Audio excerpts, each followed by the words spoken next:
अस्पताल के उद्घाटन में बेटे ने अपने ही बूढ़े पिता को भिखारी कहकर धक्के मार दिए। उसे नहीं पता था कि जिस पिता को वह सड़क छाप समझ रहा है, असली ताकत उसी के हाथों में है। नमस्ते दोस्तों, वर्मा स्टोरीज में आपका स्वागत है। मैं हूं अपना आप दोस्त विवेक वर्मा। आज मैं आपके लिए एक ऐसी कहानी लेकर आया हूं जो रिश्तों की सच्चाई और दौलत के अहंकार को बेनकाब करती है। यह कहानी सिर्फ एक पिता और पुत्र की नहीं है, बल्कि उस हर माता पिता के संघर्ष की कहानी है जो अपने बच्चों के लिए अपना सब कुछ दांव पर लगा देते हैं। चलिए आज की यह हृदय स्पर्शी कहानी शुरू करते हैं। दिल्ली के उस विशाल और चमचमाते अस्पताल के मुख्य द्वार पर रंग बिरंगी रोशनियां मेरी बूढ़ी आंखों को चकाचौंध कर रही थी। चारों ओर विदेशी गाड़ियां खड़ी थी और बड़े बड़े नेता, व्यापारी और शहर के जाने माने लोग महंगे सूट पहनकर अंदर जा रहे थे। यह मेरे बेटे आकाश का एक नया मल्टी स्पेशलिटी अस्पताल था। मैं हरिद्वार से साधारण बस में धक्के खाकर यहां तक पहुंचा था। मेरे शरीर पर वही पुरानी सफेद धोती और सूती कुर्ता था जिसे मैंने कल रात खुद धोकर सुखाया था। मेरे हाथों में चंदन की लकड़ी का एक छोटा सा प्राचीन बक्सा था। इस बक्से में हिमालय की दुर्लभ जड़ी बूटियों से बना एक लेप था जिसे मैंने हफ्तों की मेहनत से अपने हाथों से पीसा था। हमारे आयुर्वेद में इसे बहुत शुभ माना जाता है और मैं यही सगुन अपने बेटे को देना चाहता था। मैं संकोच करते हुए अंदर पहुंचा। वहां हवा में महंगे इत्र की खुशबू तैर रही थी। मेरी बहू कामिनी अपने अमीर सहेलियों के बीच खड़ी थी। उसके गले में हीरो का भारी हार चमक रहा था। मैंने हिम्मत करके उसकी ओर कदम बढ़ाया। बहू कामिनी, जीते रहो। आकाश कहाँ है? मैं उसके नए अस्पताल के लिए यह शुभ सगुन लेकर आया हूँ। मैंने अपने कांपते हाथों से वह चंदन का बक्सा आगे बढ़ाया। कामिनी ने पलट कर मुझे देखा। उसकी आंखों में सम्मान की जगह एक गहरी नफरत और शर्मिंदगी थी। उसने मेरी पुरानी धोती को ऐसे देखा जैसे मैं कोई अछूत हूं। अरे भगवान, आप यहाँ इस हालत में क्यों आ गए? बाबूजी, आपको पता भी है अंदर स्वास्थ्य मंत्री बैठे हैं और यह कूड़ा क्या उठा लाए हैं आप? मेरे पति एक सर्जन है, इन जंगली जड़ी बूटियों पर विश्वास नहीं करते हम।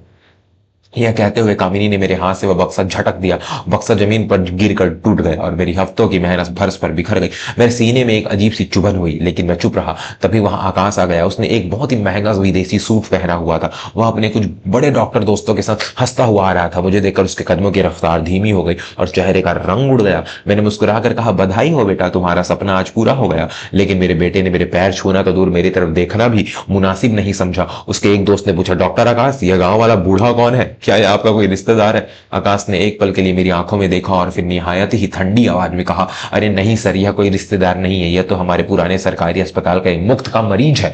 यह भिखारी है जो शायद चंदा मांगने आ गया है। सुरक्षा गार्ड, इस बूढ़े को धक्के मार कर बाहर निकालो। पता नहीं ये अनपढ़ लोग कहां से आ जाते हैं। आसपास खड़े सभी लोग मुझ पर हंसने लगे। कामिनी ने अपने मुंह पर हाथ रखकर अपनी व्यंग्यात्मक हंसी छिपाई। गार्ड्स ने मेरे दोनों कंधे पकड़े और मुझे उस चमचमाते अस्पताल की संगमरमर की सीढ़ियों से नीचे धकेल दिया।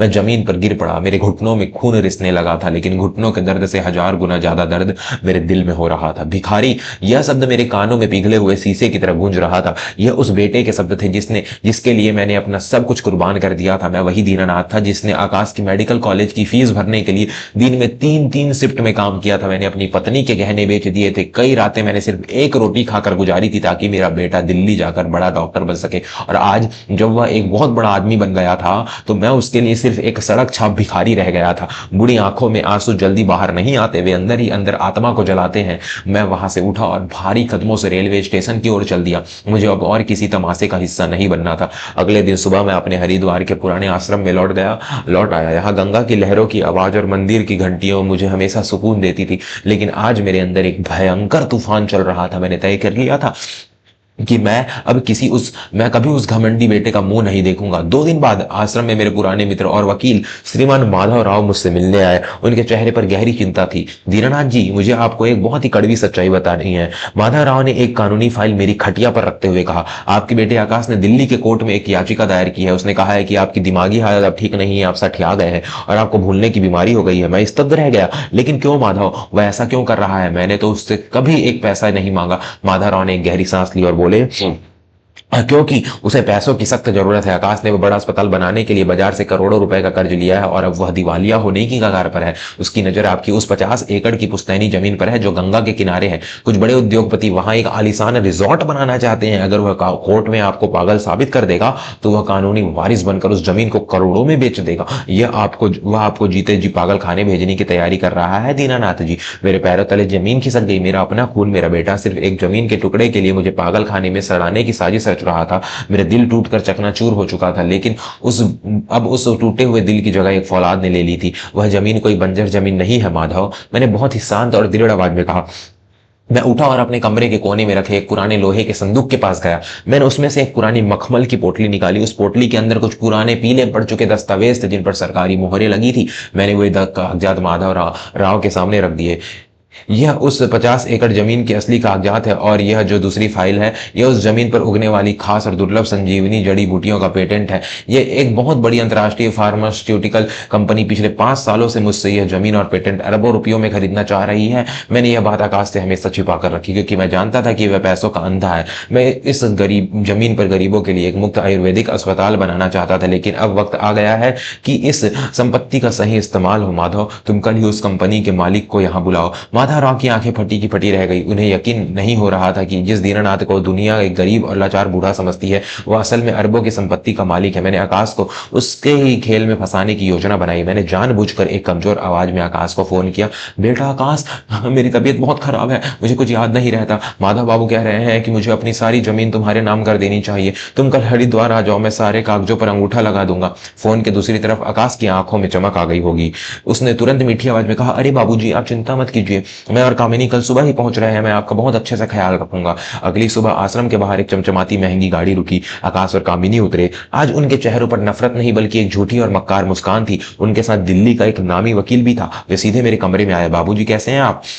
देखिए, हम आपके लिए फल लाए हैं, कामिनी ने नाटक करते हुए कहा। ज्यादा नाटक करने की जरूरत नहीं है बहू, मैंने अपनी खटिया से उठते हुए एक कड़क आवाज में कहा। मेरी आवाज में कोई बीमारी या कमजोरी नहीं थी। मेरी सीधी कमर और आंखों की तेज चमक देखकर आकाश छिटक गया। वकील साहब, बाहर आ जाइए, मैंने आवाज लगाई। कमरे के दरवाजे से माधव राव और उनके साथ भारत की सबसे बड़ी फार्मा कंपनी के चेयरमैन श्रीमान सिंघानिया अंदर आए। उनके साथ पुलिस के 2 बड़े अधिकारी भी थे। आकाश और उसके वकील के पसीने छूटने लगे। यह सब क्या है बाबूजी? ये पुलिस यहाँ क्या कर रही है? आकाश ने हकलाते हुए पूछा। मैंने माधव राव की ओर इशारा किया। माधव राव ने अपनी फाइल खोली और कड़कती आवाज में कहा, डॉक्टर आकाश, यह आपके खिलाफ जालसाजी, धोखाधड़ी और सीनियर सिटीजन प्रताड़ना का केस है। आपने अपने पिता को पागल साबित करने के लिए जो झूठे मेडिकल सर्टिफिकेट बनवाए थे, पुलिस ने उन्हें जब्त कर लिया है। और रही बात इस 50 एकड़ जमीन की, तो श्रीमान दीनानाथ जी ने कल ही यह पूरी जमीन और अपना हर्बल पेटेंट सिंघानिया ट्रस्ट को दान कर दिया है। इस जमीन पर अब एक मुफ्त आयुर्वेदिक अस्पताल बनेगा जिसके चेयरमैन खुद दीनानाथ जी होंगे। आकाश के पैरों के नीचे से जमीन पूरी तरह खिसक चुकी थी। वह धम्म से जमीन पर बैठ गया। कामिनी का मुंह खुला का खुला रह गया। तुमने सोचा था ना आकाश कि तुम्हारा बाप एक अनपढ़ और कमजोर बूढ़ा है? मैं उसके पास गया और उसकी आंखों में आंखें डालकर कहा, तुमने अपने अहंकार में उस बाप को भिखारी कह दिया जिसने तुम्हें बोलना सिखाया था। आज तुम सच में भिखारी बन गए हो। सिंघानिया जी ने मुझे बताया है कि तुम्हारे अस्पताल पर जो करोड़ों का कर्ज है वह चुकाने के लिए तुम्हारे पास कुछ नहीं बचा है। तुम्हारा अस्पताल आज शाम तक नीलाम हो जाएगा।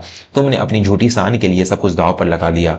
बाबूजी, मुझे माफ कर दीजिए। आकाश अचानक मेरे पैरों में गिर पड़ा। वह फूट फूट कर रोने लगा। मुझसे बहुत बड़ी गलती हो गई बाबूजी, मुझे बर्बाद मत कीजिए। मैं सड़क पर आ जाऊंगा, मुझे जेल मत भिजवाइए। कामिनी भी हाथ जोड़कर खड़ी हो गई, लेकिन अब मेरे दिल में उनके लिए कोई दया नहीं बची थी। जब तुमने मुझे अपने अस्पताल की सीढ़ियों से धक्के मारकर निकाला था तब तुम्हारी दया कहाँ थी? जब तुम मुझे पागल खाने भेजने की साजिश रच रहे थे तब तुम्हारा प्यार कहाँ था? मैंने अपने पैर पीछे खींच लिए। तुम मेरे बेटे नहीं हो सकते, तुम एक लालची दरिंदे हो। पुलिस ऑफिसर, इन्हें यहाँ से ले जाइए, मैं इनके खिलाफ कानूनी कार्रवाई पूरी करूंगा। पुलिस आकाश और उसके वकील को लेकर चली गई।